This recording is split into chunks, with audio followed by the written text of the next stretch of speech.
Welcome in week 3 college football, week 2 NFL. Let us not forget we've got the quite a rematch going on UFC-wise here tonight. You mix in a little soccer and, of course, Carmine ordering Pizza Hut or something along those lines. You're going to have to wait to see. And let us not forget Adam Trigger in the house, ready to go here, guys, with a big NFL play coming up on Sunday. But we kick it off with Mr. Pizza Hut there. It is Carmine Bianco. Welcome in, and the Pizza Hut reference will make sense to all of you, I promise, in just a minute.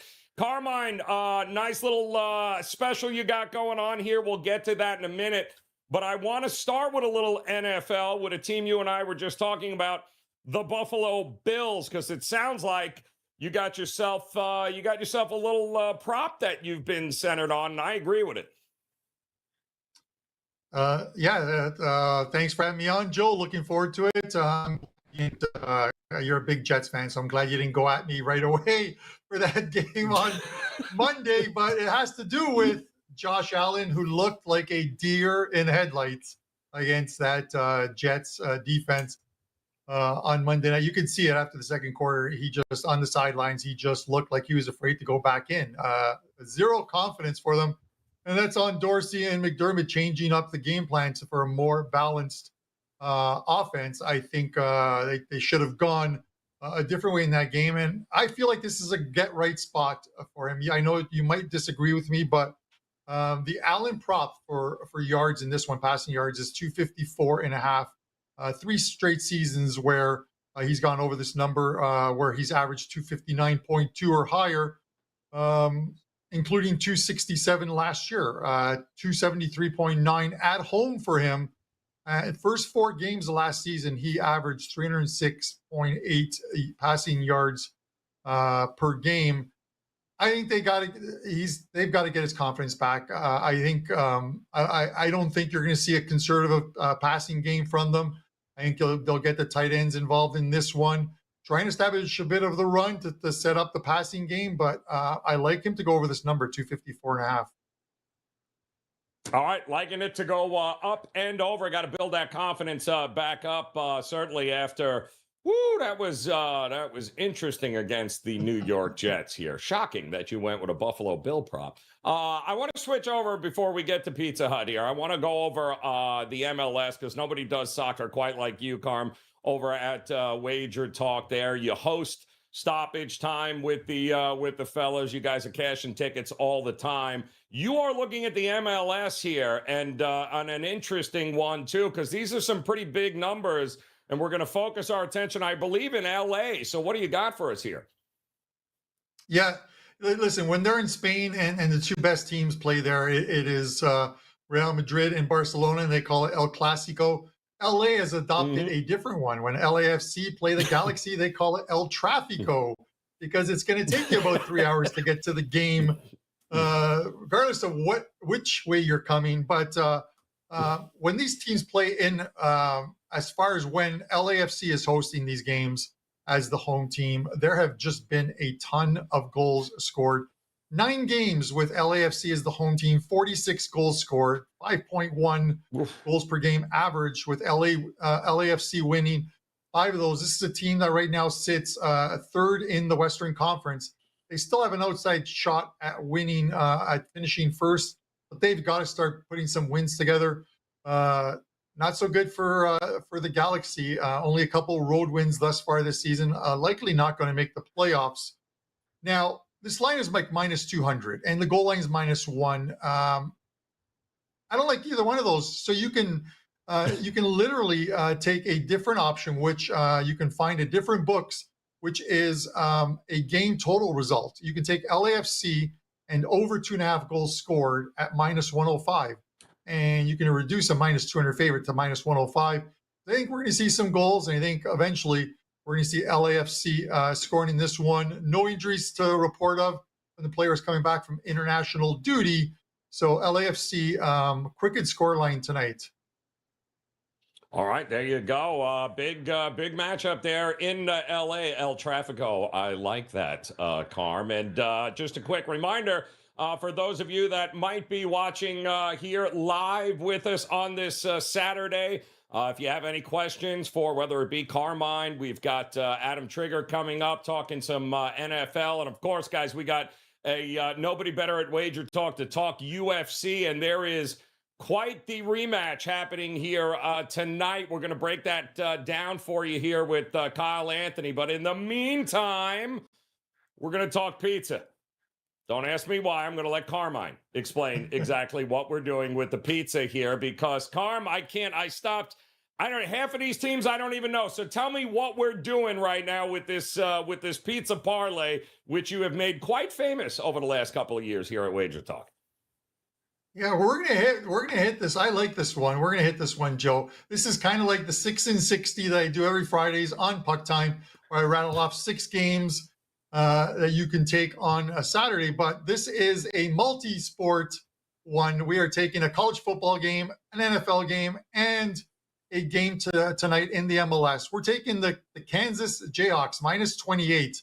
It's going to be a huge night for Jalen Daniels, a QB for Kansas. They're 10-0 straight up, 9-1 against the spread when laying 20-plus points, and they're laying those points tonight. Cincy tomorrow, draw a line through the Bengals week 1 performance. This is a very good team, very good passing team. Last couple of years, they've been top 4 in the passing game, and Dobbin being out for the Ravens, obviously, for the rest of the season is a big one there as well, too. So I'm taking Cincinnati, and then the final one, Vancouver tonight against the Toronto FC. I'm a season ticket holder for Toronto. This team stinks. You're getting plus 143 on Vancouver on a team that still has playoff hopes, while Toronto's dead last in the East where they belong. Plus 143. Take all 3 of them in a parlay. 7.86 to 1 on your money. That'll buy you a lot of pizza.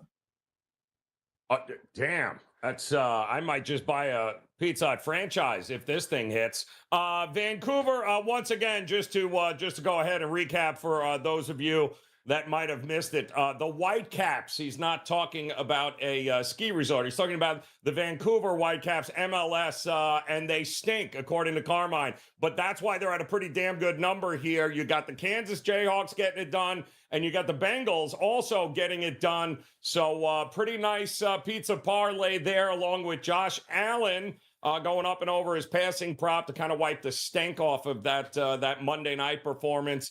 And El Trafico front and center here in the MLS tonight. I see on the screen, Carm, all $30 off 7-day all access. Tell us about it.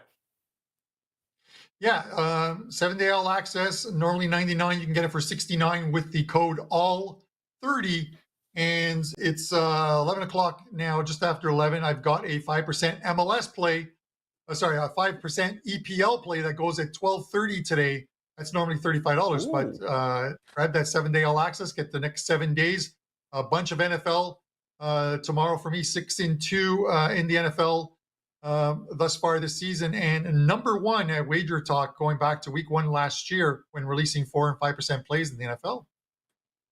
I love it, Carm. And guys, don't forget, hit that subscribe, hit that like button. And get yourself ready because the NHL is right around the corner. And if you hit the subscribe button, you'll be able to get notified as Carmine and Andrew, the hosts of Puck Time, guys, have laid it all out for you on what to anticipate once the puck drops on the new season. So, Carmine, appreciate it as always, man. Good luck. If that pizza parlay hits, I will, in fact, buy that Pizza Hut franchise for us. So we appreciate it, man. Best of luck with all your plays here this weekend. And again, I had mentioned those of you joining us live, go ahead and drop your questions in the chat room. But if you are catching this on replay, go ahead, drop your questions in the comment section, whether it be about the big UFC card coming up tonight. We're going to talk to Kyle Anthony here in a few minutes, talk about 2 of the bigger matches, including the main event.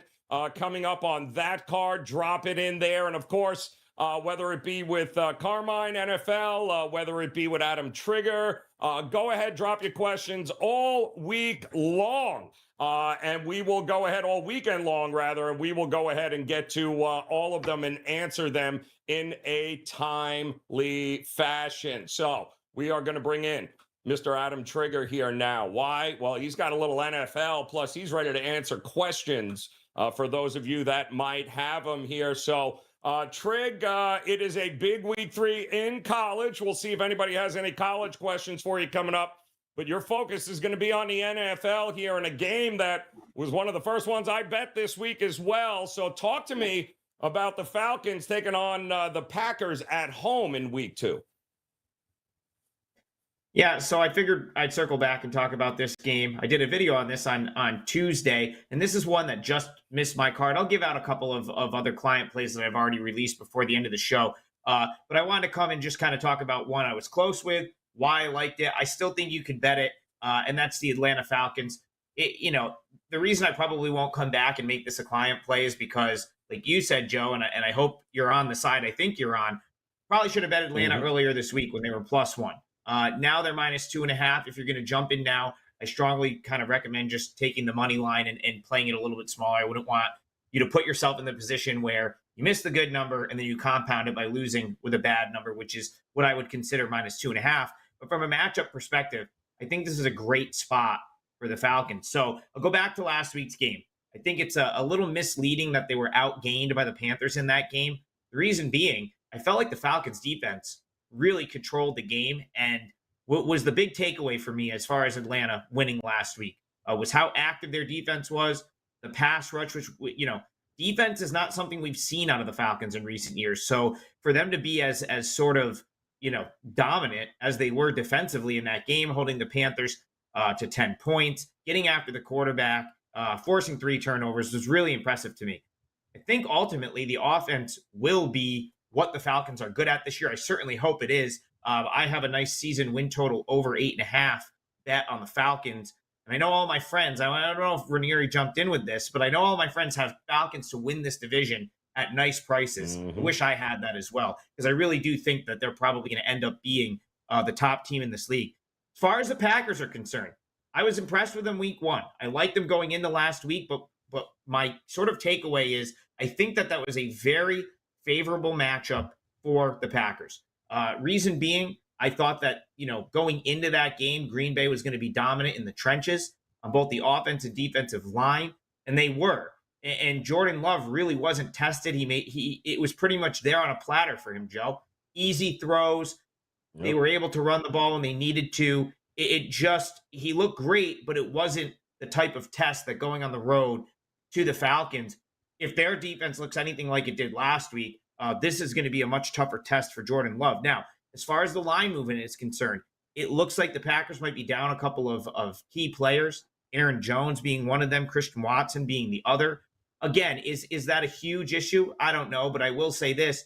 If Jordan Love is going to have to make some decisions here, that could show up, especially if Atlanta, or especially if Green Bay isn't able to sort of lean on their offensive line like they were last week, because the Falcons' defensive front is just so much more active than the Bears were last week. So I do like the Falcons. At this point, I would say the money line is the way to go. If you did bet them earlier in the week, congrats. You have a nice number at +1. I thought they would flip to the favorite. They have flipped to the favorite, and I do think they are the right side in this game. So Atlanta Falcons is the way I look here.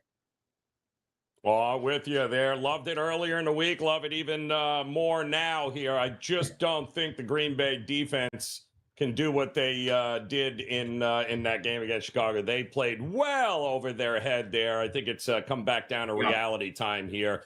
And Atlanta going to get it done. Uh-oh, wait a minute. Oh, we got a comment from the chat room. Ghosted wants to know, or says, if I had $1 for every time I see Trig in a Yukon or Q's jacket, I'd probably be, you're damn right. That's well done, Ghosted. Outstanding observation there. I think if you and I split that, we'd still be able to buy WagerTalk. Ghosted, I'll give you my opinion on both those games quick. UConn just missed my card. It would probably have been, so I released 5 plays for NCAA football today. They're all up at WagerTalk. One of them is Colorado State plus 23.5. I tweeted that out. So if you want to hear a breakdown on Colorado State, go over to my Twitter at TopPlaySI. That's a 4% play. If I had a 6th play, it probably would have been UConn -7. It just missed. There could be a little weather in that game, but I still think it just sets up for a really good spot to fade Florida International. And I think UConn will show up today to get their first win. As far as Syracuse is concerned, Syracuse-Purdue, if you forced me into a sort of a lean here, I would say the over. I really, really thought I was going to get to the window with Purdue like weeks ago. But the problem is I didn't get the number even close. I would have made the number before this, the season. I probably would have made it 5. So Syracuse -2. If you want just a numbers play, I think there's some value on the Syracuse side. Not a game I'll be getting involved with. But if you go back to last year, they really it was like a 6-9 game. It was up here in Syracuse. And both teams went totally off the rails in the fourth quarter. I think we're going to see a much more open game this year. So I would lean toward the over in Syracuse-Purdue. Yeah, well, I mean, it hadn't been that difficult for them. 113-7, I think, is what the outscoring has been for Syracuse, mostly because they're playing Sisters of the Poor here. But Purdue's defense has been awful. Well, Purdue's defense has been awful. They were terrible. supposed to be good, and they just are not. So I think you're going to see some points. Shocker. There. And I mean, how many times have we seen? I don't care, if Brom, no Brom, Purdue figures out ways to lose games that they should win at home anyway. So Lord knows we've lost enough of those. We do have some questions here, Trig. So let's bring them on the screen for you in the NFL. Big Dog wants to know, he's feeling the Patriots are the right side tomorrow against the Finns. What are you thinking here, Trig? I don't hate it because I do think the overreaction with Miami is laughable. I do believe you and I and even Big Dog could rush for 100 yards on that Miami defense. So what are you thinking? All right, Big Dog. So here's what I was hoping for. I told the viewers via Twitter that I would bring some sharp info to the show similar to what's been doing so well on Hustle. I thought we would see some sharp activity with Patriots. I haven't seen as much, but it doesn't mean that the money is not going to come pouring in tonight into tomorrow. For whatever reason, last week, I don't know if people are the sharp groups and whatnot are conserving bankroll for college, but like last week, Saturday night into Sunday morning is when we saw all the big moves in the NFL. Bucks moved like 2 points. I think the Colts moved 1.5 points. So I have a feeling that the Patriots are the right side tomorrow. I agree with you there, and I would not be surprised if we saw some sharp money hit the Patriots at some point within the next 24 hours. Now, I did bring some sharp info with me. On Thursday night on the Hustle, I had reported that they hit Navy every which way. First quarter, first half, full game, alternate line, and all of that hit. And I'm actually seeing it with another game that goes off in less than an hour. Joe, it couldn't get any uglier than this, but Boston College is getting hit the same way Navy was. They took first quarter, first half, the full game. I haven't seen any alternate spread with BC. I think it probably has to do with 2 things. 1, some potential weather in that game. 2, Florida State had a handful of guys ruled out. So if you got some stones, maybe just spread on BC every which way here at noon. The NFL side that seems to be getting the love from the sharp market looks to be the Denver Broncos. Now, I haven't bet that personally. I do know that it seemingly every time it's hit 3 this week, they've laid the 3. I haven't seen them taking 3.5, but I did see 3 -120 and juiced 3s on the Broncos. I have a feeling that has to do with the fact that the Commanders just, didn't look very good last week in a win over the Cardinals, and now they're going to Mile High. They have to travel, and they have to travel to altitude. I don't know, man, Joe. I wasn't impressed with the Broncos last week. I don't know if I want to back them as a favorite, but again, I'm just saying, what I'm seeing in accounts, Broncos -3 got some play as well. Absolutely. Interesting trend with that Florida State Boston College game, guys, as well. Game 3 road favorites, which is what Florida State is coming into that game, having won both of their first 2 games. And if they are favored by more than 24 points, which they were, 0-9, but altogether 35-60 ATS in this particular situation. And you mentioned the weather as well as the injuries. So there is some concern with Clemson on deck. Yeah, Clemson on deck. Might be a little bit of a look ahead. Yeah, it might be. a little bit of a look ahead spot, guys. So that is coming up top of the hour. Well, the kickoff there. In the meantime, Trick, got your plays up, you're locked, you're loaded, ready to go not only today, but tomorrow. So tell us what you got over at WagerTalk.com. Yeah, so I actually posted 2 4%ers for free, one in college football, one in the NFL. You can get them both on my page at wt.buzz/AT. I've got 5 4% college football plays today. 3 of them are in the group of 5 games. I package those together. So it's essentially a 3-for-1. One of them kicks off at noon, and that's still up for $9. It was a $9 play that I released on Monday. And then the Colorado State one, of course, is free. So 5 4% college football plays. Tomorrow, I have a 5% NFL play. I'm number 1 in NFL profit earned on WagerTalk the last 2 seasons since opening night 2021. I'm already off to a 9-3 start this year if you include the preseason, and I went 3-1 in week 1 with a 5% max bet winner on the Bucks. So I've got another 5% going tomorrow.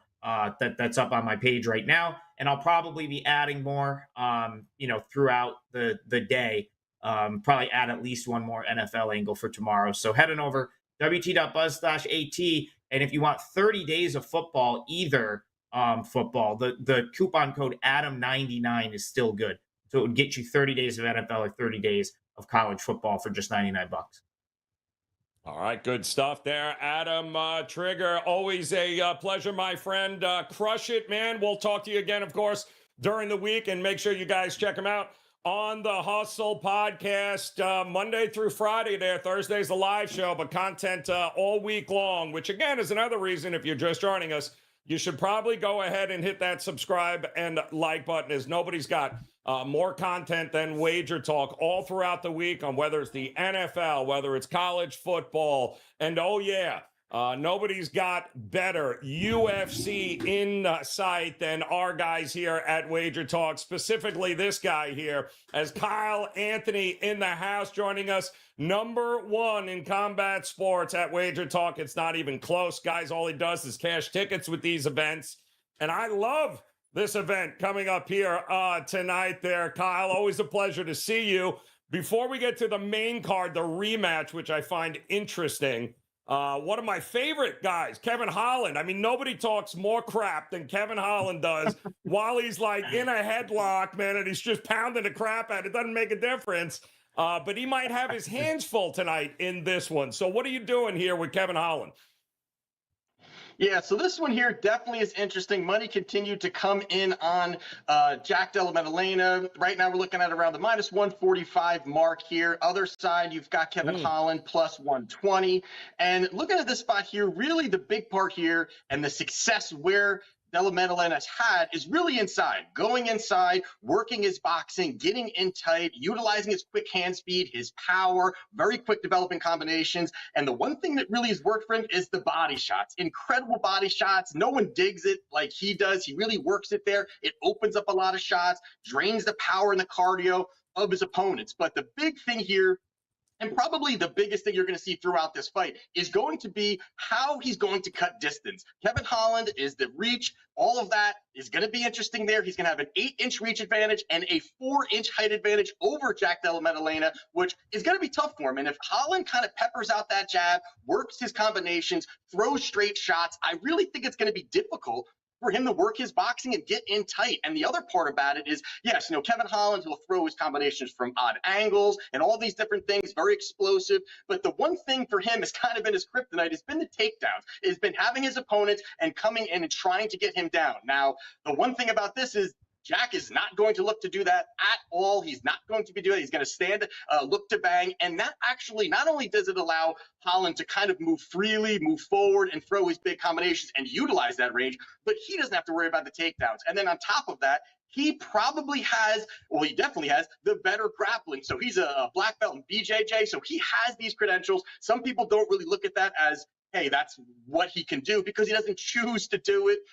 The other part of this, why I think this line has actually continued to kind of widen a little bit, was the fact that, if you look at it, Kevin Holland makes really bad decisions. He really makes bad decisions in spots. When he fought against Wonderboy Thompson, he had an opportunity to take him down, get top control. He led him up. They were being friendly. Then he broke his arm, and then he was desperate for takedowns. I think this is a spot where Kevin Holland continues to elevate, get better. This is a big spot for him. If you're looking at competition level, I mean, real quickly, if you look at competition level here, I mean, Kevin Holland faced Chiesa, Ponzinibbio, Wonder Boy, Chimaev, Vittori, Brunson. I mean, these are high-level guys. Then you look at, JDM on the other side of it, Danny Roberts, Iffy, Imavov, Iffy, Pete Rodriguez, not very good at all. Basil, who came in on short notice recently and made it competitive. I think this line is going the wrong way. I disagree with it. I think Kevin Holland is the spot here. But I got it at plus 130. It's at plus 120. Ooh. I think now you're starting to see people take that action. I like Kevin Holland to get the job done. And if you're looking for a little bit more plus money, inside the distance is around plus 260 for Kevin Holland. I think that's live, but I'll take the Kevin Holland straight money there. Outstanding stuff. It does seem like there's been kind of a rejuvenation with him where maybe he's taken it a little bit more seriously over the last year, right? Especially with the level of competition. The guy seems like he's willing to fight every 2 weeks. But it does seem like he's actually made an investment in getting better in the weak areas that he had. So this is a great test for him here tonight. But there is an absolutely monster rematch here that was, I saw this a couple of months ago, and the look-ahead line was with Shevchenko, minus $2 at one point here? I mean, Grasso beat her. We saw it. We couldn't believe it because, Valentina has been the queen of nobody. I mean, she didn't walk away from a fight, but I also see her in a lot more magazine covers and photo shoots. And I don't blame her. I mean, you work so hard.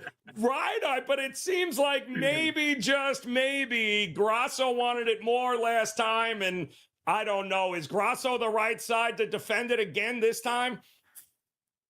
Yeah, this is going to be interesting. And this one opened up at around minus 275. Money has definitely come in on Grasso continually. You're looking at it now, minus 175, minus 165 range right now. And listen, the one thing here that when you're looking at this fight or looking at their last fight was people only really remember that first round and they remember the ending sequence. The first round was competitive. I think, if you look at how Shevchenko fights, she's more methodical. She's calculated. She was, getting her read. She's a counter striker. So those kinds of things work. Yes, Grasso cracked her, in that first round, definitely. But it's almost like we're just not used to seeing her get hurt or getting clipped. So it was almost like a wow moment. But after that, the second and third round was all Shevchenko. I mean, she took her down, got top control, outlanded her, was out countering her. Even into that fourth round, she was doing well. She was outlanding her. Yes, both of them were getting a little bit slower. But if you look at it just before that sequence, the live line was minus 1,000 for Valentina Shevchenko. So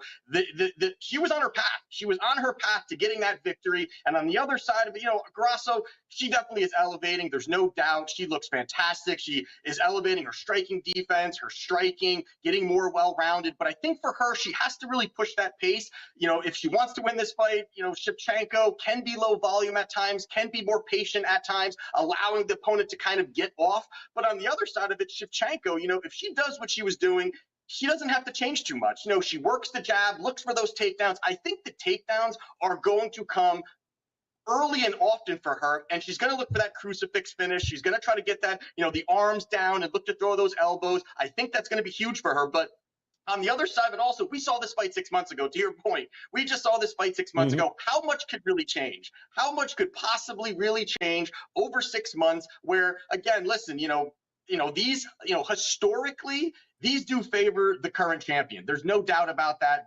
Statistically, it favors the current champion coming back, getting those immediate rematches. But you can't just forget what Shevchenko did. She doesn't look washed. I know if she has a tough fight, it doesn't mean that I don't think that she's washed. We're getting a huge discount on her where she opened at, on the first one, she opened at minus 525. She ballooned up to minus 1,200 just before their first fight. Just before the ending sequence, she was minus 1,000. Now we're getting her at minus 175.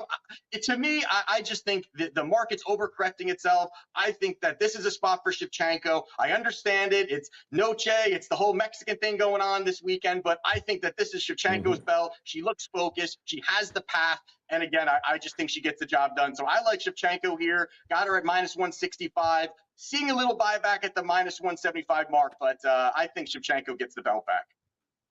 All right, liking her to get the belt back and get it done here. It's going to be one hell of a night there. So tell me a little bit about.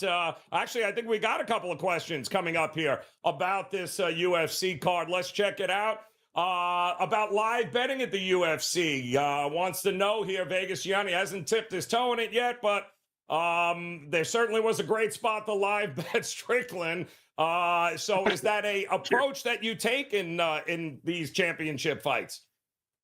Yeah, I mean, I definitely do. And I think a lot of that goes off of like cardio, off of pace. Sometimes I change those kinds of things. Now, if you're trying to maybe get like a better line on Shevchenko, or in this particular situation, could the first round be close again? It's possible. But I think in certain spots when you're looking at actually breaking down where the fight's going to end and those kinds of things, you can. But I'm a big pre-flop guy. I'm the one that wants to get in there, get the good price, and buy it and stick with it. But again, there's definitely opportunities if you're looking for this fight here. Could be competitive the first round or two, and it could get a little bit tighter, and then you want to buy on Shevchenko. But I think we can't get too cute here. It's a great discount already on Shevchenko.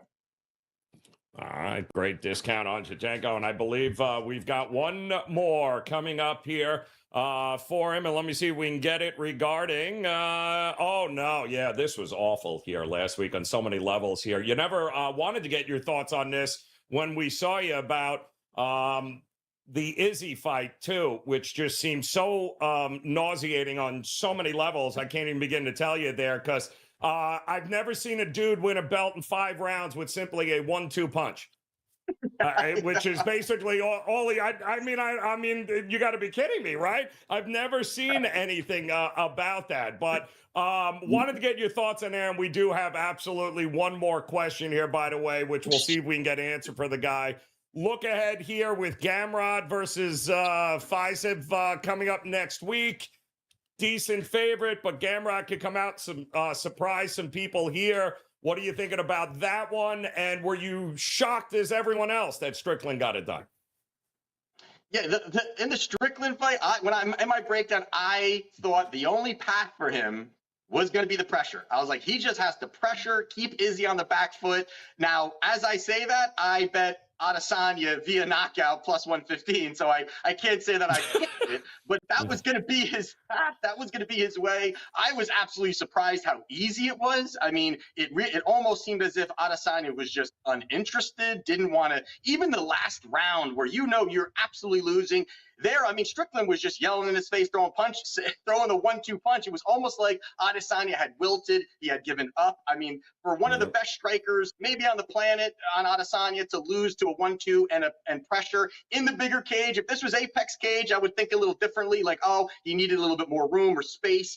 But this is crazy kind of to see him just run through him easily through 5 rounds. And the other one here, I am still diving into the other one here, but I do lean Fiziev. I think that his striking is probably the best striker, one of the best strikers in the UFC. I mean, there's no doubt about it. He's putting it more all together, and starting to really be able to defend and all. Now, the cardio could be the issue if he keeps pushing the pace a little bit. But right now, my early lean is I like Fiziev.